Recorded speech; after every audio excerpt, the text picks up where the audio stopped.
It was a cold, windy evening when Charles Whitmore stood before the decaying remains of the house he had just purchased. The decision had been uncharacteristically spontaneous. As a successful tech millionaire, Charles never acted without a plan. But something about this old Victorian house, forgotten in the quiet suburbs of upstate New York, had pulled at his heart in a way he hadn't felt in years. Once majestic, the house now stood beaten and weary. Its paint peeled like sunburned skin, windows shattered or boarded up, and wild vines crept across its once proud walls. It was the kind of place people avoided, a monument to things left behind. Charles knew what it meant to be left behind.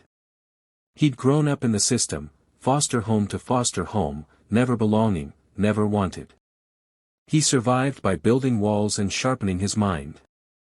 He'd worked relentlessly, founding a tech company that changed industries and made him millions. But with each achievement, he felt more alone. More disconnected. His heart, once full of dreams, now beat with mechanical precision. Maybe that's why he bought the house. A whisper from the past.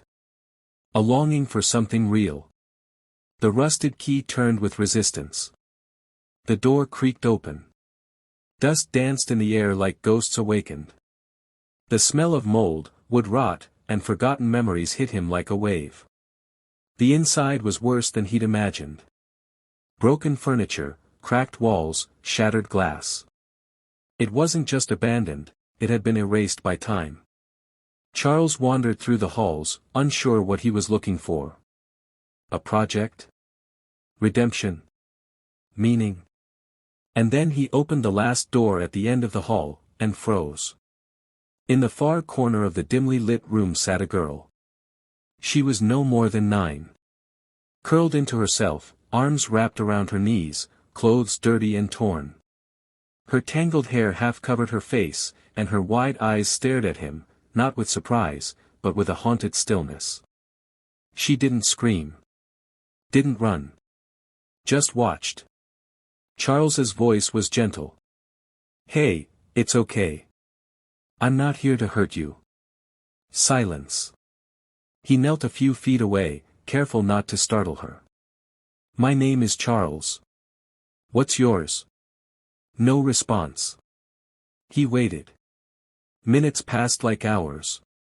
Then, just as he was about to leave, a whisper floated through the room. "Lily." One word. But it changed everything. Charles returned the next day. And the next. He brought food, fresh sandwiches, fruit, bottled water. A flashlight.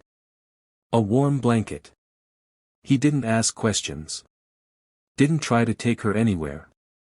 He just showed up. Slowly, Lily opened up. One story, one look at a time. She had run away from a group home weeks ago. No one had noticed. No one had come looking. She found this house by accident. It became her shelter, her world. The place where she could disappear. "I didn't want to go back," she told him once. "They always leave." Charles felt something inside him ache. He knew what that kind of loneliness felt like. Knew it too well. But Lily wasn't invisible to him. Charles called in favors. Hired the best therapists, social workers, legal teams. But for all his resources, he came to realize something profound: what Lily needed most wasn't therapy or strategy. It was something deeper. Someone who stayed. So he did. He moved into a cheap motel nearby. Every day, he came to sit with her. Talk with her. Bring her books. They watched movies together on his tablet. Played card games. She loved horses. Hated carrots. Could name every star in the night sky. And somewhere between the games and the stories, something shifted in him too. She wasn't just healing.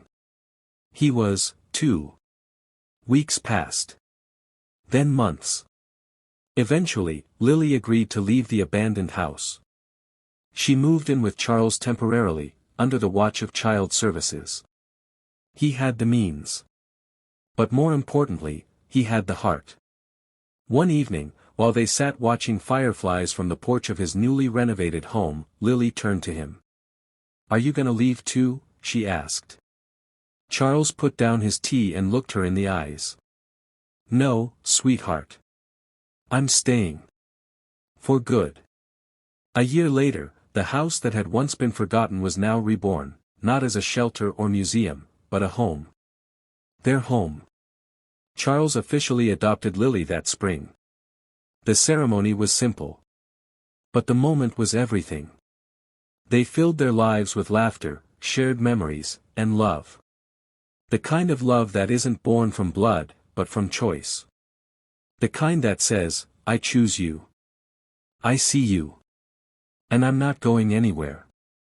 Years later, Lily became a powerful voice for foster youth across the country. She and Charles co-founded a non-profit, giving abandoned and forgotten children the chance to be seen, heard, and loved. Charles no longer defined success by numbers or business deals. He found fulfillment in bedtime stories, school plays, and quiet nights by the fire. Sometimes, he would glance at Lily and wonder what would have happened if he hadn't bought that house. But then she would smile, and he'd know. He didn't just find a little girl. He found a reason to live again. And so, the house once consumed by silence and shadows became a symbol of hope, not because of wealth, but because two broken hearts found each other, and in doing so, became whole. The world had forgotten them. But love hadn't. Love stayed.